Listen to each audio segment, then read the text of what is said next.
Utah Jazz close out the Oklahoma City Thunder 96-91. All praises to the Utah Jazz. Ricky Rubio went down with a hamstring injury in the first quarter while OKC had a 10-point lead. The Utah Jazz were able to come back in the second half, get a 10-point lead, and essentially battle. Donovan Mitchell had 38 points, 22 in the third quarter, and just murked it. They deserve all the praise for closing out this team. They were up 3-1. It was deservedly so.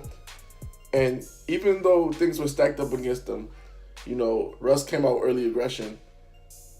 The Thunder had a 10-point lead. Rubio's out. They had all the excuses in the world to fold, and Donovan Mitchell did not allow it, and that's perfect. And that shows his growth and maturity as a rookie. As a rookie doing this. This is crazy. This is crazy. Basically hasn't been seen done since Kareem in 1970-something, 71.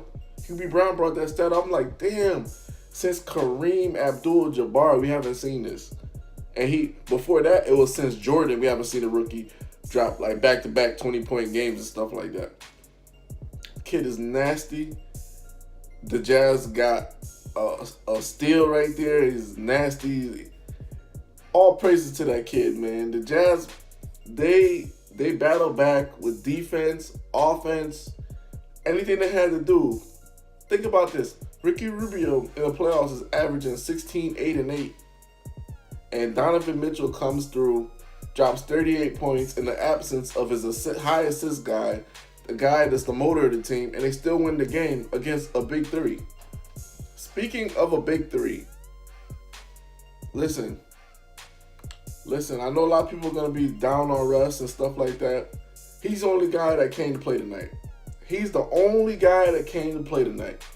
You look at some of these numbers from some of these guys, man. From the big three, from the OK3.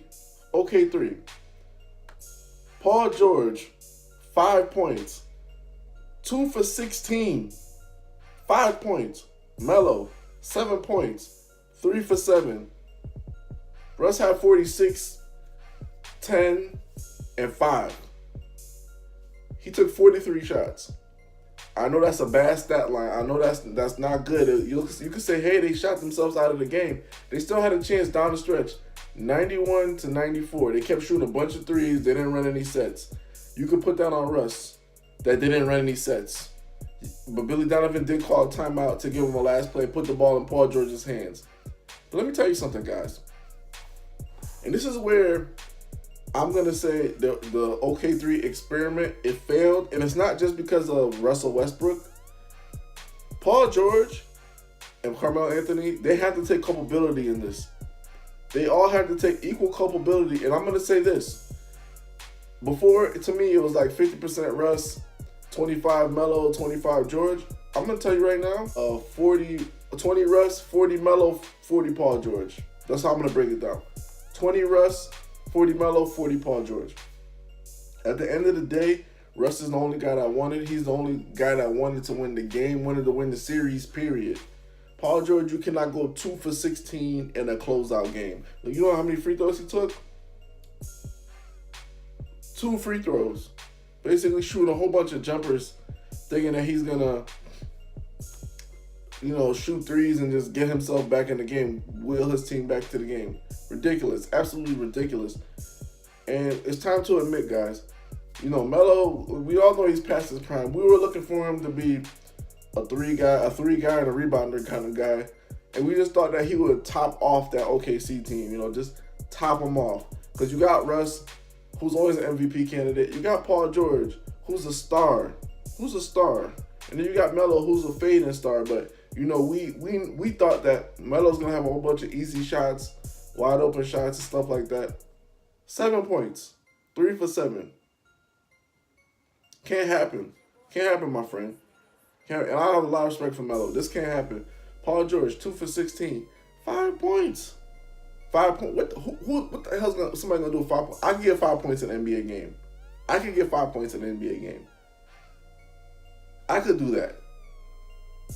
2 for 16. It's time to admit a few things, man. Number one, Melo is done. I love Melo to death. He's done. It's a wrap. It's a wrap. It's a wrap. He's done.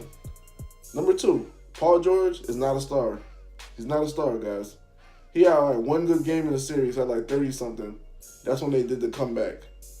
Oh, yeah, and then game 2. He had like 2 good games in the series. 2 good games out of 6. He's not a star, bro. And people keep talking about, like, oh, we want him in L.A. and this, that, and the third. I don't want him in L.A. I don't want him in L.A. because when the things get tough, he's gonna get to running. Essentially, he quit right in front of your eyes, guys. Like, he quit. I don't care what you guys say. He quit, man. You can't tell me that, off pick and roll. I never really saw him get in the post. You telling me you can't get in the post? You telling me you can't drive to the basket with more authority, and you're a star player? Dude, Stephen Curry got to the cup. Will get to the cup more than Paul George. Chris Paul will get to the cup more than Paul George. I don't want to hear nothing about this dude being a star anymore, man. And it's the funniest thing because if you remember, was it last year? Yeah, it was last year. Paul George was part of that big collapse when Indiana had like a 26-point lead. Big old collapse in the playoffs. That's him. A couple years before that, when they had the Toronto Raptors, they were up like 2-1 or whatever the case is. Remember, they stole the game on their home court. I think the series went to 6 or 7. Folds again. He's not that guy, ladies and gentlemen. I'm a Laker fan. I don't want him. I don't want somebody like that, man. 2 for 16. Go. If you went 2 for 25, I'll be like, okay, at least he's trying. Like, Russ is trying. 18 for 43 because he's not getting help from Melo. He's not getting help from George. Melo should have got more shots. 3 for 7. At least he had a better percent. Paul George 2 for 16. What is that? 15%? 15%? I'm disgusted. I'm highly disgusted. You guys should be too, man. Here's the thing, like, I understand Russ is sometimes hard to deal with. At least he wants to win, guys. You guys didn't want to win. Steven Adams had 19. Steven Adams had 19 points. So you can't tell me nothing about, well, guys can't play with him. Adams could. Jeremy Grant should have got more minutes. This is like a big choke job, man. Rubio goes down. You guys have a lead when he goes down. And then you come out flat. And you never double Donovan Mitchell. That didn't come to your mind. Double him. I feel sorry for Russ. I feel sorry for Donovan because he is gonna get canned after this. He will get canned after this. This was like, there was no need for this. I picked OKC in 7. I thought it was gonna be a back and forth series because of the way Utah plays and the fact that OKC didn't gel. I thought that they would actually come together and do something about that. Man, these guys fell further and further apart, and I'm at a loss for words. This should have never happened. This should have absolutely never, ever, ever happened. It's not even like there was an injury. There was no suspension. There was none of that. They just got thoroughly outplayed and got outplayed by a rookie. A rookie. Like, Rubio, he's a vet now, whatever the case is, but the rookie outplayed Paul George and Melo combined this entire series. Period. And, they were doing some funny things with Melo, taking him out the lineup and this, because when he's out the lineup, their defense gets better. But at the same token, you got to put him in spots where he can succeed. Like, Melo's not a pick and pop kind of guy. Like, you got to get him on the block and mid-range consistently. I felt like they should have run some plays where Russ or Paul George screen for Melo, Melo gets on the block, and then he goes to work. Because that would have freed him up. But I'm not the coach. And Billy Donovan's not going to be the coach either. And honestly, I've been saying this since last year. Russ should request a trade. There's no need to stay on that team. No need to stay on that team because they're never going to bring in the right pieces for him. Never going to bring in the right pieces for him because guys, it's something about that organization or something about that locker room. Guys don't want to play. Guys don't want to. It's forget that you're in OKC. Forget that you're playing with Russ. Do you want to win? Guys don't want to win.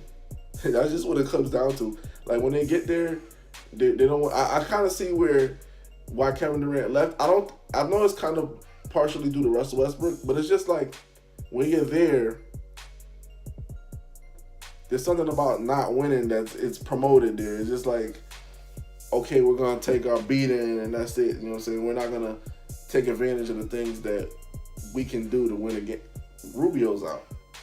You gotta lead. You go play lockdown defense and you choke. This is a big choke job.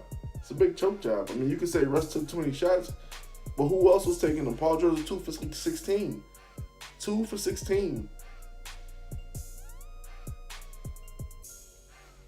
Nothing else to say about these dudes, man. It's a wrap. They're gonna blow up that team. It's a wrap.